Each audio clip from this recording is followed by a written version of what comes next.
जयपुर में pollution control board के office में, और जयपुर में पॉल्यूशन कंट्रोल बोर्ड के ऑफिस में राधेश्याम पे हमला हुआ। उनके चोटें आई, उनको बुरी तरह से ऑफिस के अंदर पीटा गया। मैं भाग के आया, मुकदमा दर्ज हुआ, लेकिन अफसोस 24 घंटे बाद राधेश्याम के खिलाफ मुकदमा दर्ज हुआ। उन्होंने एक सज्जन के सोने की अंगूठी, सोने की चैन और ये चुरा ली है। हमारा मुकदमा पीछे की तरफ रहा और वो मुकदमा आगे की तरफ। ये नजरिया है। इन 3 साथियों को खोने के बाद, शांति की दुनिया में इस नहीं रहने के बाद, मेरे ऊपर खुद के 2 दर्जन से ज्यादा मुकदमों के बाद और मेरी खुद की गिरफ्तारी के बाद, हार्ट अटैक से मेरे बड़े भाई को खोने के बाद, ये हौसला कैसे है कायम, मैं खुद भी सोचता हूं। कई बार पीछे हटने की सोचते हैं, तो गांव में देखते हैं जिन लोगों के पास कुछ नहीं है, जिनकी आजीविका के लिए केवल भैंस और कुछ बकरियां हैं, एक छप्पर है, उसके अलावा कहीं जा नहीं सकते, ऐसे लोग हैं ब्लास्टिंग में जिन्होंने अपने को खो दिया है। ऐसे लोग हैं, इकलौते लोग हैं जिनके परिवार में जिन्होंने सिलिकोसिस से अपनों को खो दिया है। ऐसे लोग हैं जिनके परिवार में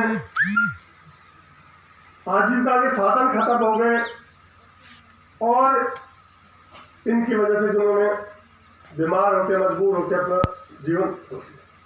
वो शांति मुझे याद आती है कई बार, जब जेल से निकल के आई थी, जब उसने मेरा माथा छुआ था। ये सब चीजें जीवन में लड़ने की प्रेरणा देते हैं। और लड़ने का विकल्प क्या है आप बताइए। मुझ पर जितने मुकदमे थे उनमें से धीरे धीरे एक सज्जन थे मुकदमा करने वाले, एक विधायक थे, उन्होंने मुकदमा दर्ज करवाया कि मेरी फैक्ट्री में कैलाश मीना आया और मेरे मुनीम को मारा। समय चलता रहा, मैं कोर्ट कचहरी में जो सज्जन जिन्होंने मुकदमा दर्ज करवाया था, एक दिन मैंने उनसे पूछा, भाई साहब चाय पियोगे? मैंने कहा आप तो मुझे जानते ही नहीं, आप मुझे चाय क्यों पिला रहे हैं? मैं यही पूछना चाहता था कि मैं उनको जानता हूँ। मैं उनके घर गया, सीकर के पास रहने वाले थे, उनके पिता थे 70 साल के बुजुर्ग। तो ये आदमी मुझे कोर्ट में मिला था, नहीं पता फिर यार घर कैसे आ गया। मैंने कहा मैं यही पूछने आया हूँ कि आपका मेरा आपसे कोई परिचय नहीं है। मेरे परिचय तो नहीं है, लेकिन आपने मेरे खिलाफ मुकदमा दर्ज करा। और किसी के उनके पिता ने उनको इतना डांटा कि अगले हफ्ते जब सुनवाई थी, उन्होंने कोर्ट में आके कहा कि ये तो बहुत भले आदमी हैं, ये लोगों की सेवा करते हैं, मैं इनको शकल से जानता हूँ, इन्होंने मेरे ऊपर कोई हमला नहीं किया। और उन 2 दर्जन से ज़्यादा मुकदमों में अधिकांश में मैं बरी हो चुका हूँ, कुछ केस अभी बाकी। दोस्तों, सिलिकोसिस से, तमाम तरह की बीमारियों से कितने ही लोगों को हम खो चुके हैं। उसके बाद एक रास्ता है, घनघोर अंधेरा है, उसमें 2 चीजें, या तो थक के निराश होकर आप बैठ जाइए या चलने की हिम्मत करिए। चलने की हिम्मत करेंगे तो कहीं कोई किसी मुकाम पर लोग पहुंचे। तमाम तरह की, मैंने कहा कि मेरे कोर्ट के फैसले के बाद मैं बड़ा उत्साहित था कि 5 साल, क्योंकि मैं खुद ही पैरवी करता था, वकालत के पैसे भी नहीं थे, 1-2 साथी, तो कोर्ट में मुझे जो उपहास झेलना पड़ता था। कोर्ट के अंदर खड़ा होने पे कई बार मैं हड़बड़ी में कागज भूल जाता था, लेकिन मैं धैर्य से, जब भी माननीय हाईकोर्ट में मुझे जमानत झेलनी पड़ी, तो मैं ये कहता कि हो सकता है कि मैं तकनीकी बातें नहीं समझा पाऊंगा आपको, कानूनी तकनीक, लेकिन व्यवहारिक रूप से। तो उसमें कई बार ये कहा कि ये कोई दुकान थोड़ी है आके, मगर एक माननीय न्यायाधीश ने उन्होंने कहा कि नहाए धोए हो नहीं रहा के कोर्ट में खड़े हुए मेरे मुकदमे का नहाने धोने का कोई ताल्लुक नहीं आता। ये लोग वहाँ, जो लोग इस संकट में जी रहे हैं, उनके जीवन का सवाल है, इसलिए मैं कोर्ट आया। मेरे नहाने धोने से इसके तो कई साथी लोग कह रहे थे यार ये तो वो अंदर कर देंगे, मेरे अंदर ही हो मुकदमा ही, समस्या ही हल हो जाएगी। मेरा आप सबसे कहने का और आपके बीच में आने का यही एक उद्देश्य है। मैं आपसे बहुत उम्मीद लेके आया कि पानी को लोग तरस रहे हैं। एक गांव पिछले दिनों कोटपुतली में जो सिलिकोसिस का कैंप लगा था, आप पत्थर भी धो सकते हैं। उस कैंप में सिलिकोसिस की जो रिपोर्ट आई थी, 200 लोगों की जांच हुई, उनमें से 42 लोगों को सिलिकोसिस। 42 में से एक लड़का एक ऐसा था, अपने परिवार का इकलौता बेटा, 23 साल उम्र थी। मैंने मेरे साथियों से कहा कि ये हिम्मत कहाँ से लाओगे उसके परिवार में जाके बताओ कि इसको सिलिकोसिस है। मुझमें तो हिम्मत। और वो समय जब मैं रात को घर सो नहीं पाया था पूरी रात, मैंने मेरे दोस्तों से कहा था किसी को ये लीक मत करना। जो बुजुर्ग हैं हमारे पटेल, एक बुजुर्ग समुदाय से थे, उनके घर जाके कैसे बताया कि बेटे में सिलिकोसिस, इकलौता बेटा है, 23 साल की उम्र, उसका रिश्ते होने वाला है कि रिश्ता हो जाएगा। तो हमने खूब आपस में डिस्कस की, तो बताया कि वहाँ जाके कुछ कर। यहाँ तो यहाँ हॉस्पिटल के अंदर भी राजनीति, हमने सिलिकोसिस के कैंप लगाने शुरू किए, तो वहाँ के कुछ मेडिकल से जुड़े हुए लोगों ने कहा कि ये तो पता नहीं। तो हर मोड़ पे राजकारी में बाधा के इतने मुकदमे लोगों पे वहां पे लगाए जाते हैं। मैं कई बार पूछता हूँ कि ये खदानों पे पुलिस राजकारी करने के लिए क्या करती है? आपने पुलिस को राजकारी, अभी 3 दिन का पता नहीं दर्ज हुआ नहीं। पिछले 22 तारीख को एक सिरोही छोटा सा कस्बा है नीमका थाने के पास, वहाँ बिनानी ने सीमेंट लगाई थी। सीमेंट के प्लांट के विरोध में हम लोग खड़े हुए थे। गाँव के लोगों को भड़काया गया कि ये लोग विकास विरोधी है। प्लांट लग गया, लगने के बाद जो दिक्कत आई गांव में, सांस की तमाम तरह की बीमारियां हुई, पानी की दिक्कत हुई। अब उस प्लांट का एक्सटेंशन करना चाहते हैं। 3 दिन पहले कुछ तरीके से वहां जनसुनवाई करना चाहते थे। जिले के तमाम आलात से टेंट लगा के कुछ लोगों को बुला के, जब हमें पता चला हम पहुंचे। हम अपनी बात कहना चाहते थे कि क्या तुम्हारी सामाजिक जिम्मेदारियां इस प्लांट लगने के बाद तुम इससे 3 गुना इसकी उत्पादन क्षमता बढ़ा दोगे? अल्ट्राटेक से मैं पूछा, सारे अफसर चले गए। मुझे कहा गया अभी पता नहीं, मेरे पास कॉपी नहीं पहुंची कि मेरे खिलाफ मेरे दोस्तों के खिलाफ राजकारी हुआ है। हमने पूछा कि उन लोगों का भविष्य क्या होगा? कितने लोगों को आपने रोजगार दिया है? कभी आपने सिलिकोसिस की जांच करवाई? इस इलाके में कितने लोगों को सिलिकोसिस हुई है? कितने लोगों के घरों के चिराग बुझा दिए? ये पता है आपको? आप अपने मुनाफे के हवस में कितने लोगों को रोक दोगे? ये बताओ। ये पूछने का की सजा हम कहते हैं कि आपने किसी फैक्ट्री वाले से ये पूछ लें, तो मुझे नहीं समझ में आता कि राजकारी में बाधा कहां से।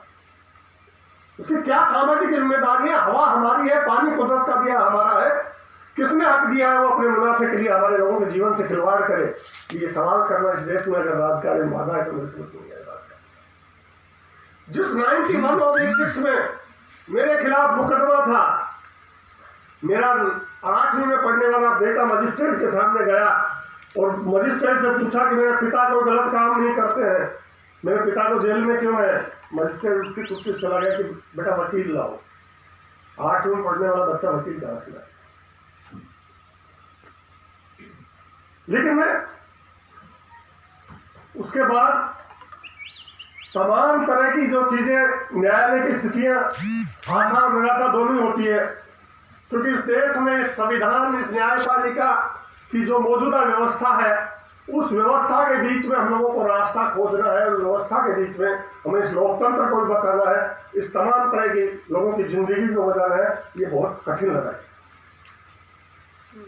इस लड़ाई में निराशा और उसका है, मैं बड़ा भावुक हो जाता हूँ जब मैं याद करता हूँ। लोग कहते हैं तेरा जैसा पत्थर दिल आदमी तेरा जी कैसे।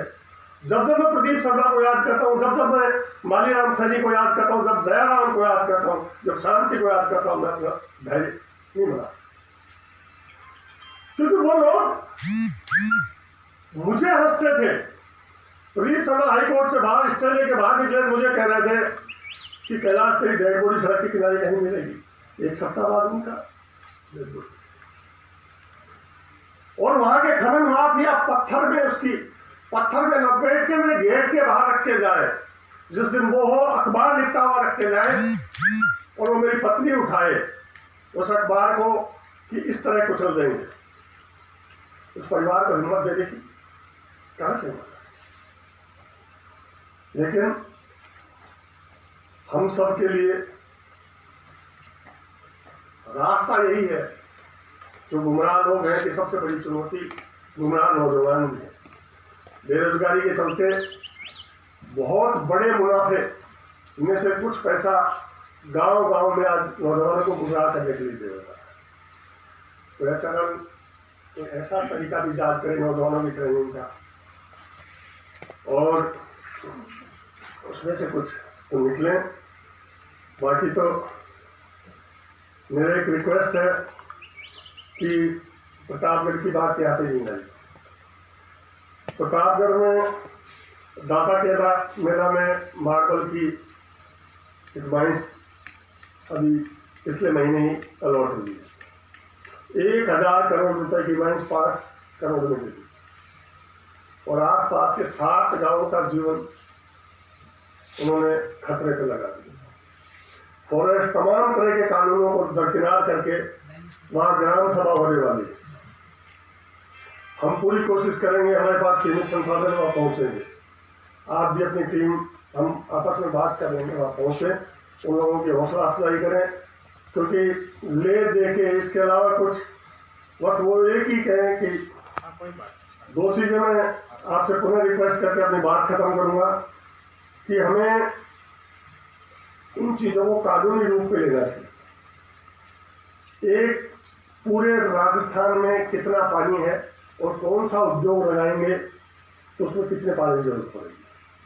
अगर उसके लायक पानी नहीं है तो वो क्यों लगाना चाहते हैं? एक, राजस्थान में शायद पिछली रिपोर्ट के अनुसार 32 ब्लॉक में पीने लायक पानी है।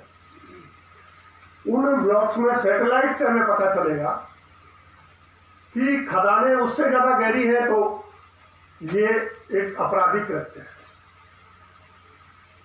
हमारे खिलाफ सरकारी संपत्ति नुकसान के लिए मुकदमे दर्ज कराते हैं। मैं कई बार कहता हूँ हमको एक मुकदमा चैनल उनकी तरफ से दर्ज करवाना चाहिए कि खनन के ओवरलोड व्हीकल्स की तरफ वजह से राजस्थान की कितने करोड़ की सड़कें हर साल टूट जाती हैं और कितने घरों के चिराग हर साल बुझ जाते हैं।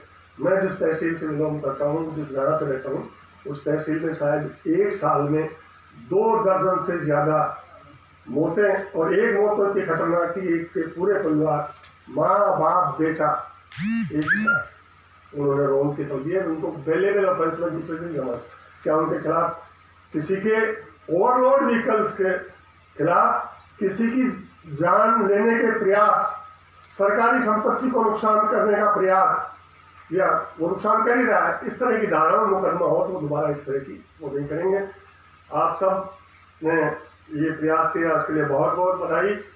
और मैं जो उम्मीद लेके आया हूँ उस उम्मीद पे मैं इसमें आपसे कानूनन और कई तरह की उम्मीद लेके आया हूँ, उसमें आप सहयोग करेंगे। इसी के साथ अपनी बात खत्म कर रहा हूँ।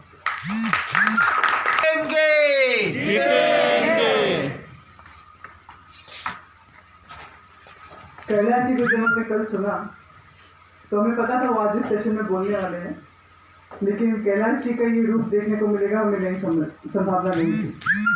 और ये देखने के बाद जो मैं अपने इंट्रोडक्शन में पहले कह रही थी वो ठोस हो गया है कि जब ऐसे अटैक होते हैं डिफेंडर्स पे तो कानूनी तरीके से लड़ना एक चीज़ है, लेकिन मानसिक तरीके से लड़ना बहुत बड़ी चीज़ है।